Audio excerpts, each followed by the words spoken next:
thought that you'd be the girl that for so long I'd waited for. I never thought that I'd fall for you. Who would have ever thought that I'd fall for you? It's not something that I expect. Joy comes to me when I'm writing. If you sit down and you say to yourself, I'm going to write a poem about, it very rarely is successful. But if you sit down and you say, something in life just reminded me of something else that might not even be contiguous, might not even be connected and so forth, then you start writing. You put it down on paper. When I'm writing, I'm not in the room. I'm in the poem. Like I leave this universe, and I'm somewhere else. You know, I've jumped into time. There is no time in the memory, but the memory is so real that you can go back into it. You can walk around in it. You can see it.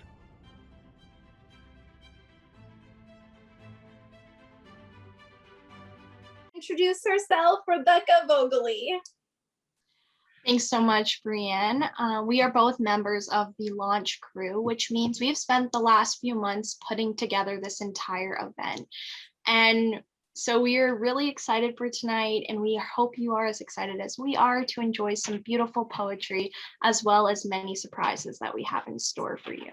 We would first like to give a warm welcome to Windsor Mayor Drew Dilkins, who is also a huge supporter and advocate for the arts. So welcome, Mayor Dilkins. I think we're unmuted. Hi, everyone. Great to be here with all of you, and I'm really pleased to join you tonight through the kind invite from Marty Gervais. And I know Marty, of course, as Windsor's inaugural poet laureate, and you all know him as the professor behind the University of Windsor's unique and innovative editing and publishing practicum course. Now, Maclean's magazine called this one-of-a-kind experience one of the coolest courses around. And while there are a number of publishing practicums at schools like Humber, Simon Fraser, and Ryerson, the University of Windsor's course gives students practical experience editing, designing, laying out, publishing, and launching a book that winds up in the Canadian and US markets. And through this course, you've had the opportunity to work alongside Marty and with Black Moss Press, a well-respected literary press that helps tell the stories of the lives and the places and the people of Canada. Now, they've been doing this for over 50 years now, and we are certainly very, very lucky to have this press in our community. You've also had the pleasure of working on the newest collection of poetry from Bruce Meyer. And while I won't go into Bruce's full biography, I'll take a moment to thank him for his participation tonight in Windsor's premier poetry event, Poetry at the Manor. Bruce had joined us a couple of times as Barry's poet laureate at this event, and it's really always fantastic to have him share his work with Windsor's audiences. So welcome back to Windsor, Bruce, and congratulations on the publication of your newest collection. And poets, and I can't believe I'm saying myself included, I've had a little fun during this pandemic writing a few poems myself, but poets certainly use their words to capture what we all feel and experience, and that is so important at this particular time that we're living through. And to all of the students who have participated in this course this year, congratulations on getting here to tonight. I know that you've been through an experience unlike any other. And what's truly special about your accomplishments here is that you really have pulled all of this off without ever walking into a bricks and mortar classroom, without ever sitting down in person. And using Zoom and other virtual platforms, you have created a book that will be in people's hands, that will have your names in it, and that represents a milestone achievement in a time of unprecedented challenges for all of us. So this has been an exceptional year. I commend you for your resilience and your drive that you've demonstrated to get to this special night. You've proven that not only and not even a global pandemic could stop you from reaching your personal and collective academic goals. And now you become part of the proud legacy of Black Moss Press and of the literary art story of Canada and the world. And I'm very, very proud of each and every one of you. And certainly now more than ever, our city and our world needs innovative thinkers. And basically, we need strong storytellers just like you. And so I know that this is not the book launch you imagined for yourselves when you decided to step into this course, but I would suggest the unique challenges of the pandemic have helped you see what you're truly capable of in moments of uncertainty. So on behalf of the City of Windsor, thank you. Congratulations on the process and the launch of Grace of Falling Stars. Thank you so much, Mayor Dilkins. Those words really meant a lot to us. It really feels nice to hear something like that. So thank you. Great to be with you guys tonight. Thank you. It is now my honor to introduce former City Councilor of Windsor, current Windsor-Tecumseh MP, and fellow art enthusiast, Eric Kazmierczak, to say a few words. Well, thank you very much, Brianne, and thank you very much, Rebecca. I'm absolutely delighted to be with all of you here this evening. And I just want to say, Alessandro, wow, man, that is an incredible performance and just an amazing voice. Absolutely fantastic. Congratulations. I want to begin also with an acknowledgement that we are meeting on the traditional and ancestral lands of the Three Fires Confederacy of First Nations, the Ottawa, the Ojibwa, and the Potawatomi. I also want to thank the organizers at Black Moss Press and all the students for preparing this wonderful opportunity. And I want to extend a personal thank you to Brianne and Marty for their personal invitation. You know, one of the best parts of being a member of parliament is you get invited to speak at gatherings and events like this one that you really have no business speaking at.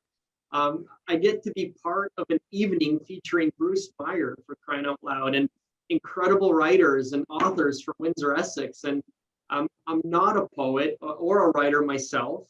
I mean, I did submit a poem to the Paris Review once, I have to say, and I still have the response letter that says, "Thank you for your submission. Try politics instead."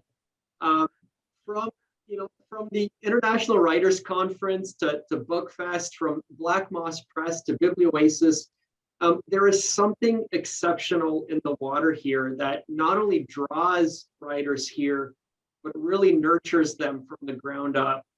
And I would say maybe it's not so much the water, but just the sense of community that writers find here at home.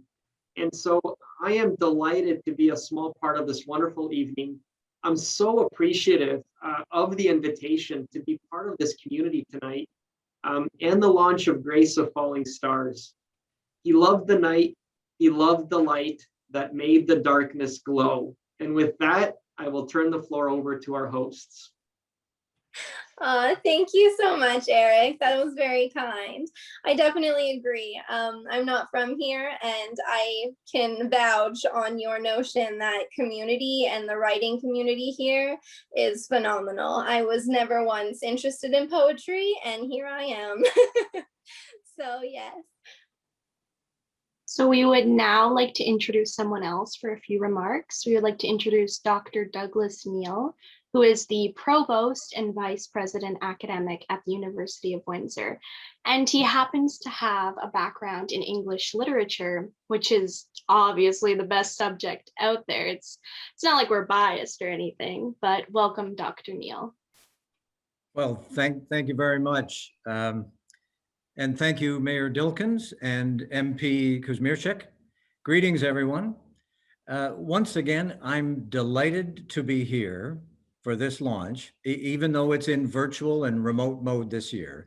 I'm delighted to be present at the culmination of the practicum with this book launch by Black Moss Press. Congratulations to Bruce Meyer on the publication of Grace of Falling Stars. As you just heard, as an English professor, I salute you. And I am looking forward to hearing you read from what? From your poetic Künstlerroman in a moment. So this practicum is now, I believe, in its 21st year. It was an idea ahead of its time when it started as a hands-on learning experience for our students at the University of Windsor. And it still stands today, 21 years later, not just as an example, but as what Jacques Derrida would call an exemplary example of experiential learning. Now, I want to acknowledge the prime mover behind all this, the defender of our poetic faith, the one who, as Coleridge might have said, gets up every day with a willing suspension of disbelief, Marty Gervais. Marty, you have mentored and supported these students, and all the ones who came before. And I want to thank you for your wonderfully creative leadership.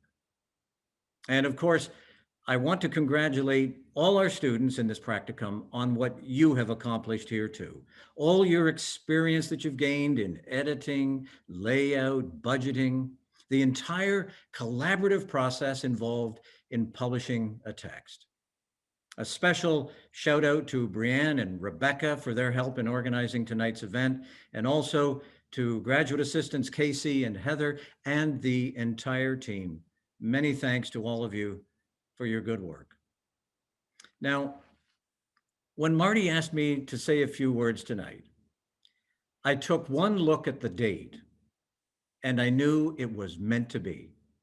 After all, today, April 7th, is the poet William Wordsworth's birthday. I mean, Wordsworth, my main man.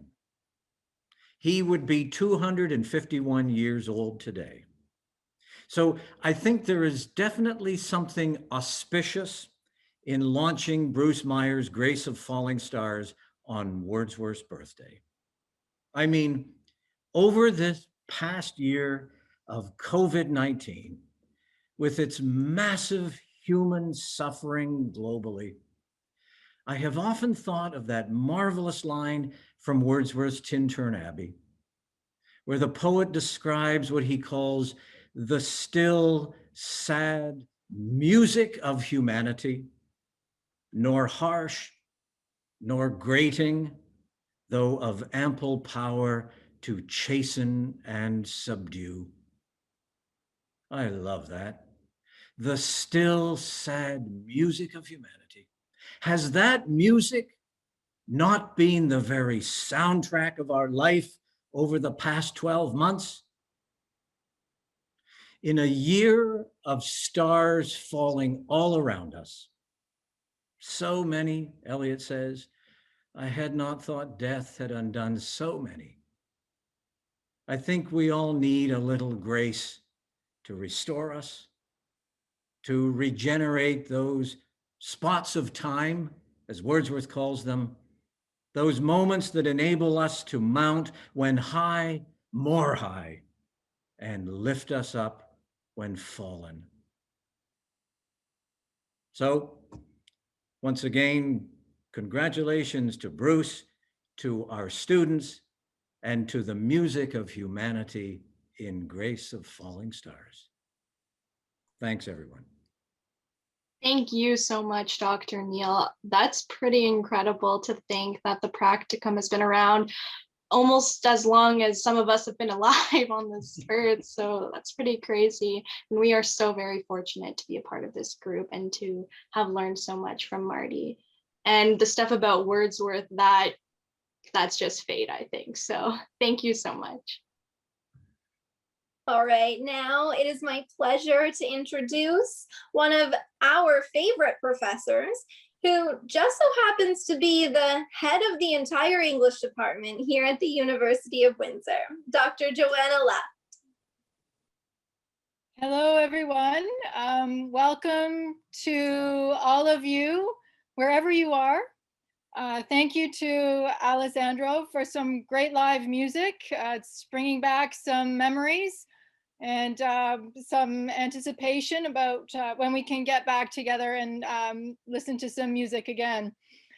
As head of the department, it's been my great pleasure over the past number of years to attend these book launches and to say a few words at the beginning, words really of commendation to the students. And none of us in our wildest dreams would have thought that we would be doing this in a virtual platform, but here we are.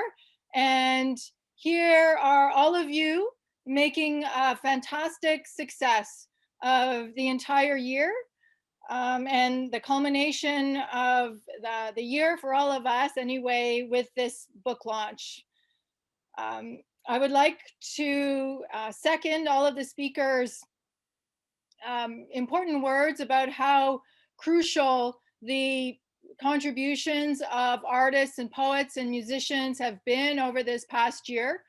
As the bumper sticker says, life without art is stupid.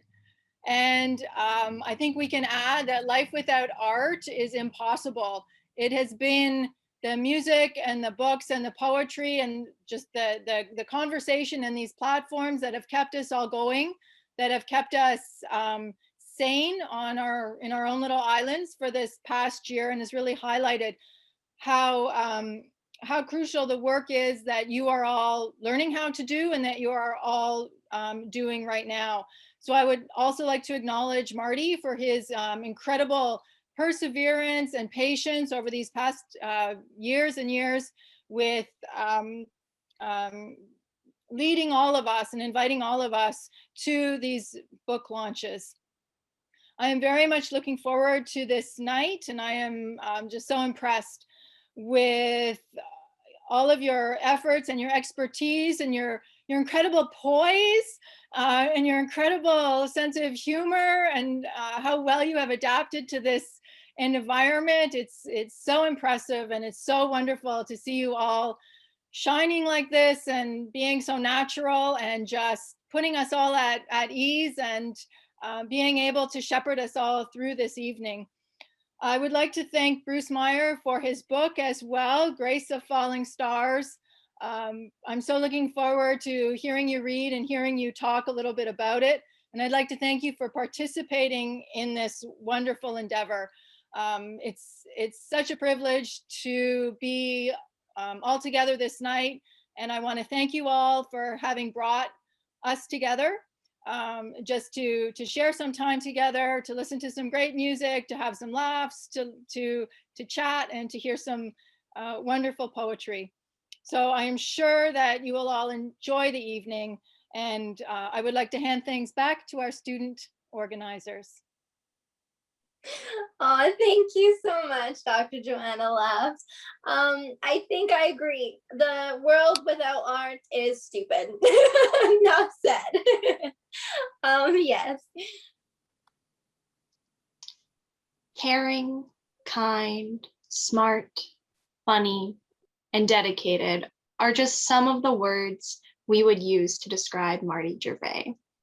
He is the publisher and founder at Black Moss Press. He is an award-winning journalist, poet, editor, among many other things. He is also the City of Windsor's Poet Laureate Emeritus. All of the interns at Black Moss Press have had the pleasure of working under his guidance for the last 8 months, and we have learned so much from him. And a lot of the stuff we've learned, you can't learn in a traditional classroom, and so we are so grateful. Without any further ado, I present to you Marty Gervais. Well, welcome. And all this learning has been from my bunker in the basement of my house. This has been great tonight. So many friends I see, and so many good words and great music. And Wordsworth's birthday. Wow, this is fantastic. It's my pleasure to introduce Bruce Meyer, and he may well be the hardest working poet in the country. I sometimes hear from him at 4 a.m, and that's about the time that I'm getting up, and he's just going to bed, having probably spent the night writing yet another book. And I've known Bruce for many, many years.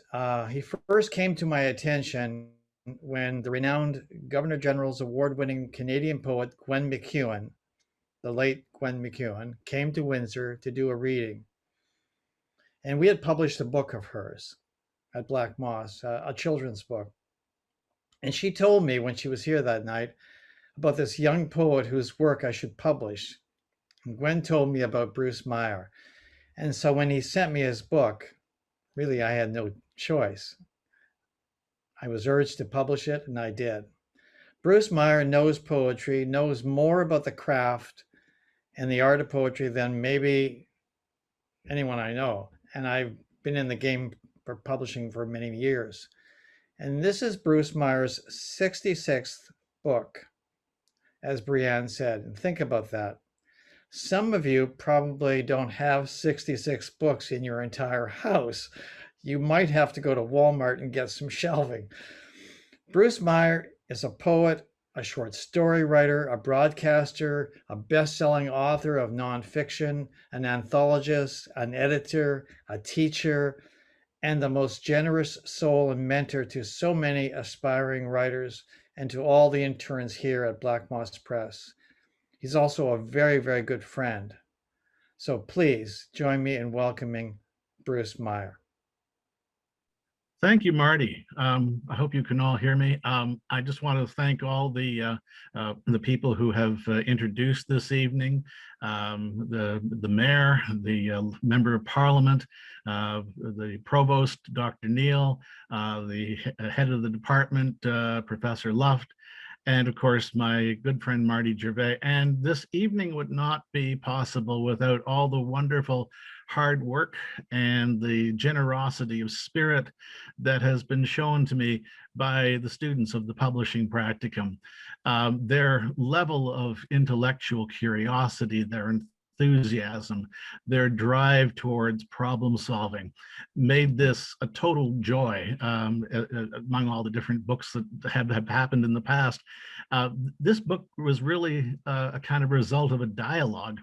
And I think Marty encouraged that. Marty Gervais is someone who I've had in to speak to my classes at the UT and also at Georgian College.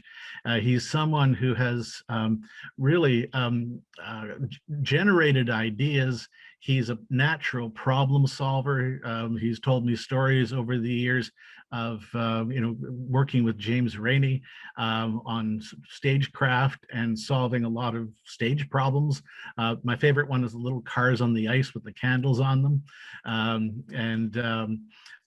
There's a sense that with Marty that literature and the production of books is really a conversation, and that's something that he's instilled in the students, in the interns that he has, especially this year, where I gave them a kind of a Sphinx-like problem. I gave them about 160 poems, and they sorted through that huge lump of stuff, some of which I had tossed away, including one of the poems you'll hear tonight. And they found something in it.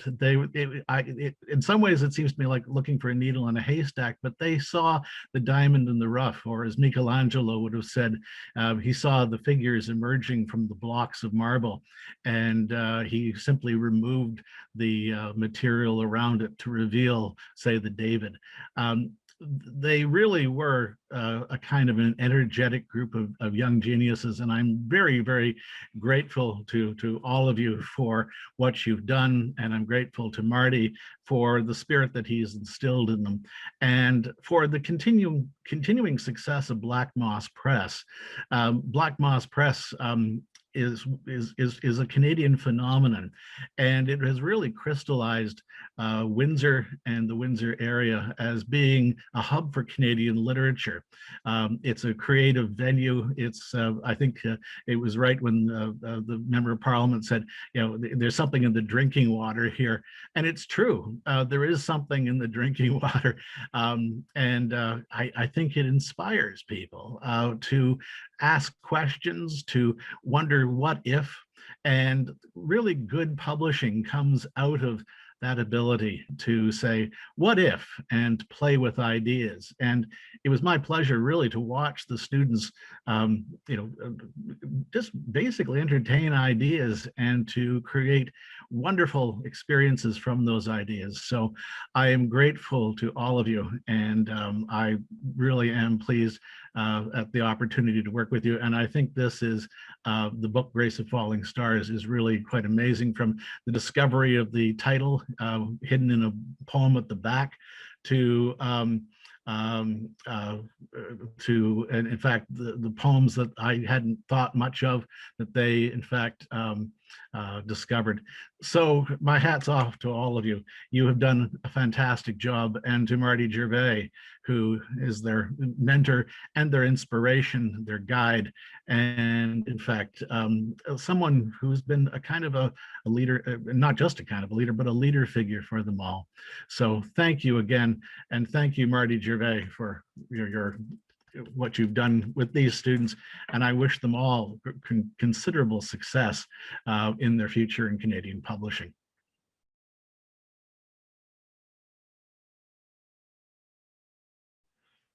As soon as the training wheels came off, having learned to balance on 2 thin tires, my friends taught me the art of flying, closing my eyes, letting go of handlebars, feeling the wind against my face, down long-hilled streets, pedaling up again.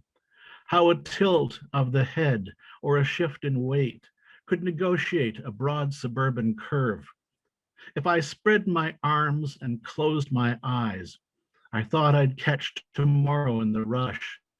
So knowing how to ride a bike is an art one never loses, yet feels when it is gone. Part of the body, like a language one speaks, and why birds spread their wings to catch the feeling of forever before they fall to earth. With his sister and his brothers, he shared a family fear of candles. His brother had been an Air Force doctor on a training base in Saskatchewan and watched a lad about his age burn to death in a gypsy moth, lured by wonder to the burning ground. As for centerpieces at special meals, lighting a candle was forbidden, a terror carried to votive wicks on a precious taper of terror. I tried to explain the candle's glow was a means of carrying a wish to heaven, the gift of thoughts to a higher place. So it must have been a painful choice when my father announced he'd be cremated. A barbecue could elicit tears. A great fire was a thing of horror. On birthdays, they only cut their cakes. The element of fire was the threat of hell. Agreeing the March air was raw as we stood with him one last time, the groundsmen returning to the basement doors, their shovels slung atop their shoulders as if miners rising from their pit, with mud from someone's dark forever still sucking at their work boot toes. His best blue double-breasted suit, the one he'd worn on his wedding day, outgrown and then diminished to fit again as his body shrank to become a shadow, would soon be offered to the flames as a final statement of his life. When we went our separate ways, the funeral director saying he'd return tomorrow to collect the casket for another's use, each one of us just wanting to be alone, the cold rain fell. The morning after that rainy night, a yellow sun haze on the city's east. The day asking, was it time for spring, but not yet ready for a second life? My taxi halted outside St. James, and looking up, I watched a skein of smoke rise and try to follow me, asking where it was I was off to so early on that clear spring day, and if I needed a ride to get there. I was making breakfast when my wife came into the kitchen and told me this was the start of everything we knew. I asked her about the other days, the ones where we worked long hours, where postmen went from door to door, leaving bills in brass letter slots, days when traffic snarled and knotted like string in a kitchen drawer, or when it rained on our day off, we'd promised we'd go on a picnic and waited for the sun to come back. I asked what all the other days had meant. She said they were merely practice, that someone figured out how to get it right, and neither death, nor taxes, nor illness, nor time could creep up behind us. Doing things requires skill, needs to include the air and water, and simple things we take for granted, and count as miracles if we know how. So we lived the first day of all tomorrows and celebrated every moment as the day the world began. I'm certain, I whispered as I held her, we are capable of our second chances. And this time, unlike all the others, we'll have the sense to get it right. And at the end, when we are dreaming, we'll imagine what we never dreamed or notice what was always hiding just out of sight inside our shadows. Inside the dark apartments, lovers wait and wonder if the sun will rise on them, or if the streets will fill again with shoppers, vendors, delivery trucks, the shrill sing-song of school children. So by a lover's moonlight, in defiance of isolation that would silence any heart, someone opened their window and sang. Someone joined in, and another, until standing alone and yet together, their voices embraced an area of life, hammered on railings, pot lids clanging, streets echoing with life and breath that seems as far as a heartbeat now, or a voice of a shadow in the street.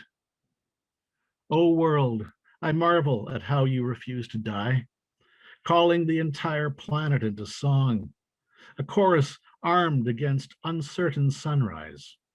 A yes no one has heard before. Live, plead the words, sing another day. Thank you. This is titled Strawberry Moon. The strawberry farm where time grows is far beyond the reach of houses. Streets end where berry rows spread in martyr red from the earth, where fences become casual remarks and boundaries, offhand as stories, are recounted by an astonished traveler. He explains his heart needed to come home, red and ripe from miles of sun, and recalls they are sweet with the taste of his youth, when meadowlarks caught their shadows and carried them away so death would have no place beneath a strawberry moon, when the best fruits lie hidden in the tangle of broad green leaves, and touch is the only way they are found. Here is a basket picked this morning. They have dew on them like jewels, and at first glance could pass for stars where the Milky Way opened its delicate heart to leave its light on the tip of a tongue.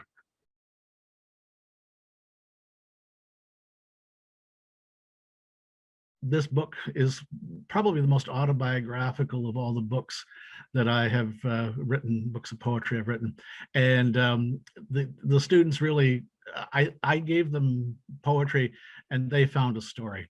And I think that's what ultimately this whole experience is about. It's about finding stories, it's about telling stories, and it's about making the stories accessible to anyone who wants to engage in them. So thank you to you all. You have been wonderful, and I appreciate your intelligence, your courage, and your determination to, in fact, beat the silence and so forth, and to come through and to say, you know, our voices are still going to be heard. Thank you so much. So finally, I'd like to introduce Marty Gervais once more for some final remarks. In our audience, I see that Percy Hatfield, the MPP for Windsor-Tecumseh, is here. Percy, if you're there, can you give us a shout out? Maybe you can say a few words. Hi, Marty. Can you hear me? Yes, I can. Hi, everybody. What a great show. I was a gate crasher. Bruce had sent me the invite, and I didn't realize I had to register in advance. So I came into my office and spent 5 or 10 minutes trying to get passwords working on eBright or whatever it was that I had to sign up for. I've known Marty forever, and Bruce half of forever. And we met through Carrie Johnson, his wife, whom I worked with at CBC many years ago. I don't want to take up too much time, but just to tell all of the poets in the audience, in the next week or so, the Ontario government is going to announce the name of Ontario's first poet laureate, which came about from my private member's bill to create the position in memory of Gord Downey of the Tragically Hip. So I was on city council when we named Marty Gervais as Windsor's first poet laureate.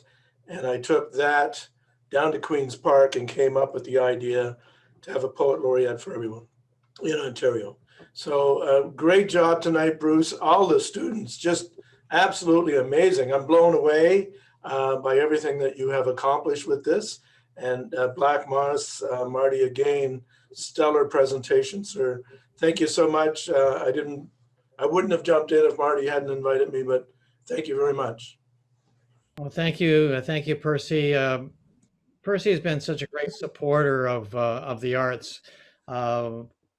We would set up a reading at Poetry at the Manor, and he always sat in the background, never raised his hand, never really wanted to come up and say a few words, as most politicians would, or maybe should. I don't know.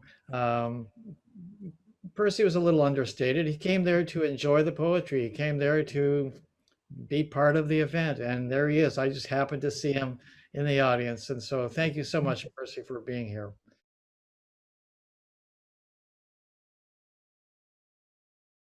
That concludes the official part of the evening. We are now going to open the floor to any questions or comments anyone might have. So we would invite you to turn your camera on if you wish to ask a question, just so your screen will light up and we'll know who's speaking. So any question about Black Moss Press, about the publishing practicum, about this book, a question to Bruce Meyer, to anyone in the class, to anyone who spoke tonight, feel free to do so.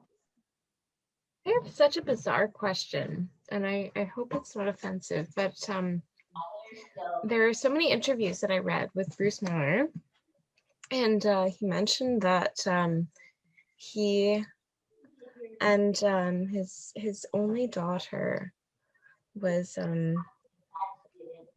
I guess, resurrected because of his speech, and I'm really curious what he said to her. What you said to your daughter, or what came out of you that caused your daughter to be born in that second way. I'm so curious about that. When our daughter was born, and my wife's in the room here, so it's our daughter. So, but when our daughter was born, she came out. They lost her heartbeat at about 4 o'clock in the morning, and when she was finally born at 7:13, she was in severe distress, and they rushed her up to the intensive care ward at St. Michael's Hospital. And I sort of wandered around St. Michael's Hospital, not knowing what to do. My wife wasn't in good shape. The nurses sent me out of the room. So I sat down in this empty blue room, and there was a telephone on the floor. So I phoned my mother and I said, you better get down here if you want to see your granddaughter. They say she's not going to live past, say, 11 o'clock in the morning. So I turned around and there was this life-size statue of the Virgin Mary standing in the corner of the room. And I said to the statue, I said, look, let me be a father. I said, I've wanted this for years and so forth. And I got up and left, and I went up to the neonatal intensive care ward, and the doctor had turned around and he was doing paperwork, and I sat down beside my daughter's incubator, and the nurse said, don't open the porthole because she's dying. And I said, well, if she's dying, I'm going to say, I sang to her. And every night when my wife was pregnant, I sang into her belly, and I sang Somewhere Over the Rainbow. It was something dumb, but I sang Somewhere Over the Rainbow. So I put my hand and she grabbed my little finger, and I started singing the song, and she literally opened her eyes and said, oh my gosh, I know you from somewhere. And her heart rhythm that had been jagged suddenly went into a normal sinus rhythm, a normal heart rhythm. And the bells on the monitor went off, and the nurse came over, running over, and said, what did you do? What did you do to her? And I said, I sang to her. And there was a couple of other mothers in there with their tiny little preemies, and they started grabbing my sleeve saying, sing to my baby, sing to my baby. And the doctor turned around and he said, "Oh, he examined her and he says, 'Oh, you've got a healthy daughter here. I was just filling in her death certificate.'" And she says, "Enjoy your daughter." And I said, "What's your name?" And he said, "Dr. Bill Hanley." And I said, "Funny." I said, "Did you sit in for," and I named my pediatrician. He says, "Yes." I said, "When I was 3 and I'd been sent home from Sick Children's Hospital because I was dying of gastroenteritis, you sat up with me all one night and you fed me, the equivalent then of Pedialyte. And I said, in the morning, I got better." And he says, "Well, I'm glad I was able to, be part of this because this is my last patient. I'm retiring at 11 o'clock. So enjoy your daughter and see you later." And he left. And I've got a lovely daughter. She's about I guess 24 now. Oh, and the Mary statue, I went back to find the room, the blue room with the Mary statue, and I couldn't find it. And I asked the nurses on the floor, I said, "Where's the room with the blue statue, with blue room with the Mary statue and the black, old-fashioned black telephone?" And I gave the number and they said, "We have no idea. That room doesn't exist on this floor."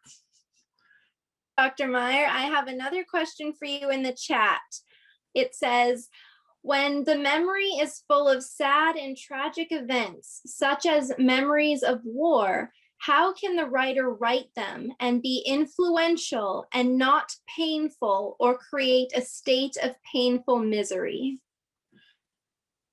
Interesting question. I've done a lot of work on World War I poetry research, and you can tell that the soldier poets of the First World War were undergoing just living hell. There's the famous critic Theodore Adorno, the Italian critic after the Second World War, said, "After Auschwitz, no poetry." Yet there's more poetry being written now than at any time, I think, in history. Whether the poetry it's a worldwide phenomenon. And I think that there's this incredible need not to die a second time, or not to, let the war keep going. One of the poets I discovered in the process of discovering the World War I poetry was a guy called Frank Pruitt, who was severely shell-shocked. And he was a friend of Siegfried Sassoon's. And he wrote his way back into reality. And in doing so, I think that he was trying to answer what he had experienced. And there's this sense that poetry answers the silence. If you say that the only thing that you can live with is the tragedy, then the tragedy, in fact, owns you. And no matter how horrible things get, you write back at it. And there's a sense that the poetry is a conversation, in the same way that, say, psychotherapy is a conversation. And you write back at what is in fact plaguing you or troubling you. You try to find some sort of answer to it. I don't think poetry is the answer, but poetry is a way of at least offering an answer and of finding the answers in the process. It's problem solving, as W.H. Auden said. So. Thank you so much. We do have another question in the chat. It says, "Hello, Mr. Meyer. As an avid outdoorsman, I am wondering what your inspiration was while writing Canoe." Oh, in the summer, well, first of all, my wife and I we used to go up to Manitoulin every summer, all the years my daughter was young. And, we'd spend a huge amount of time sort of outdoors there. But my grandfather, up at Lake Simcoe, at an uncle's cottage that we used to go and visit, when I was about 3 years old, the cottage was full of maiden aunts. and they'd strap me up in an orange life jacket, and I didn't know how to swim, but they'd float, and they'd all stand around washing themselves in Lake Simcoe with a floating bar of ivory soap, and they'd push me around between them. I was kind of like their water volleyball or something like that, their water polo ball. But he said to me one day, he says, okay, you're 3 now, and there's a canoe here. I'm going to teach you how to canoe. My grandfather had a cottage when he was growing up over at Center Island, and the summer he was 12, his older brother, who he idolized, who was 17, came down with an appendectomy. And my grandfather rowed in a little skiff across Toronto Harbor to get a doctor. And he ran through the streets of Toronto because all the hospitals were closed because it was a holiday weekend. And then he finally found the doctor and rowed the doctor over to Center Island, or Ward's Island, where they had their cottage. And the doctor said, okay, now we have to go back to the city. And he got in the skiff with my great grandmother and himself and my uncle and the doctor, and rowed them across Toronto Harbor. And by the time he got back to the island, his hands were all bleeding and so forth, from just pulling the oars. But he said, there's things you need to learn to do. And he says, one of them is learning how to row a boat, because you never know when your life's going to depend on it. And the other one is how to be in a canoe and how to handle a canoe. Unfortunately, my dog refuses to get into the canoe with me, but she's terrified of small craft. But anyways, the whole point is that my grandfather taught me to read a canoe or paddle a canoe. And I remember watching him early one morning up on Lake Simcoe paddle off into the fog. And that was the inspiration for the poem Canoe. A non-serious question for someone from a poetic background. Dr. Meyer, if you were to choose how to spend eternity, would you choose an everlasting blissful moment in time or a constant flow of blissful changes? Wow. Okay, I'm going to throw a tricky curveball answer here. If it's eternity, then everything is in a perpetual state of now. So, whether things change or they don't, I happen to think that, this comes from Virgil and Book 6 of the Aeneid, and it comes from other sort of, literary sources and things like that. That the afterlife is someplace that doesn't have any time. And the original title for the book, or the manuscript, I thought was going to be Postcards from Heaven, which I think threw everybody. And it threw me too when they came up with Grace of Falling Stars, and I thought that's way better.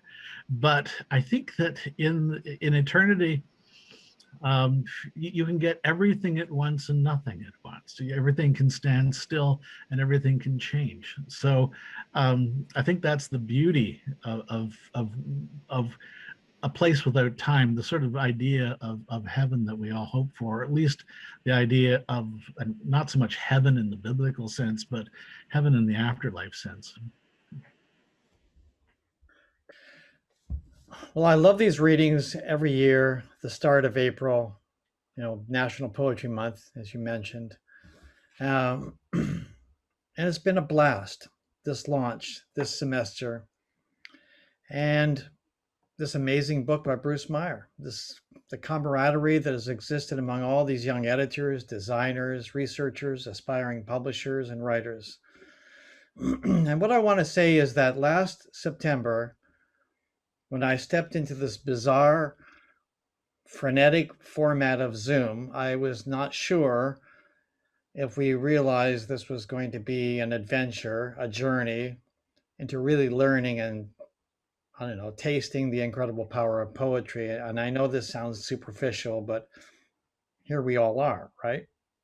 Seriously, and could you ever point to a poem or to a time in your life and say a poem has made a difference? Well, I can. I remember my first days in grade 9, and I was scared to death because my older brother, had told me that when I was going to high school, that I would be taking 3 languages, foreign languages: French, Latin, and Shakespeare. and I had no idea what Shakespeare was. And but I soon learned. And my English teacher had a book of poems that she had put on the course, and it was called "The Realms of Gold," which is a line from the Romantic poet John Keats, who wrote, "Much have I traveled in the realms of gold." But this English teacher also introduced me, or to the class, to the Dark Lady Sonnets by William Shakespeare. And I was over the moon. Poetry made a difference to me. And that's the moment that I decided I would grow up to become William Shakespeare. Well, okay, I haven't written Hamlet, but I still have time. Anyway, looking around at all of you interns and students, I think we can say poetry has made a difference. Think about it. Right now, we find ourselves at a crossroads in a pandemic where learning, working, trying to link up with our closest friends, our own families, has been beyond challenging. I haven't been able to visit my little grandson, who a year ago was born practically at the start of this pandemic. Imagine this. He can tell everybody 20 years from now, when he's in university, that he was born at the time when COVID-19 hit the world. I haven't been able to see him, and I don't know when I will. But the point is that somehow, through it all, poetry is something we turn to in moments of sadness and happiness and loneliness and celebration and love. And I think here we are. Poetry has pulled this group of interns together, maybe to make a statement, maybe to say something of the time, maybe the place that we have in history. Poetry has brought them and all of us closer. It has made a difference. And so let me say to my interns, when you look back years from now at what you did during this pandemic, you can say you shaped a book into being. You worked with a nationally well-known poet, Bruce Meyer, and you helped him bring together verse making that says something about the way we live, the way we look at the world. After all, Bruce says this book of his is about joy. He told us this right from the very beginning of the semester in September. And I say this to the interns and the students, that for the rest of your life, when you hear the word joy, you will think of Grace of Falling Stars. The word joy has taken on an entirely new connotation for you. Poetry is what did this. Poetry is a bookmark in your lives. And years from now, when you may get to tell your own children or nieces or nephews where you were and what you did during this global pandemic. Much like what I heard when I was growing up and hearing older relatives talk about the Great Depression. You can tell them in a small way, you did something significant. You found a way to tell the world. You turned to words. You turned to making a statement. In so many ways, you are the kid in that poem by Bruce Meyer. That kid on the bicycle, riding into the unknown, soaring into all its mysteries, and no hands, arms outstretched, risking this new adventure. He says, closing my eyes, letting go of the handlebars, the feeling of forever. Now, I know all that sounds grandiose, but it really isn't. It's what has defined this team for Black Moss Press, for Bruce Meyer, and for me. The class of 2021 did the real work, and Bruce Meyer and Black Moss Press are better for it. Thank you. Expected to do or no, but now every time you cross my mind, I get a funny feel inside. I try to hide, as if I were to tell you I'd be coming on too strong. So if you could just let me know, signal me to stay or go.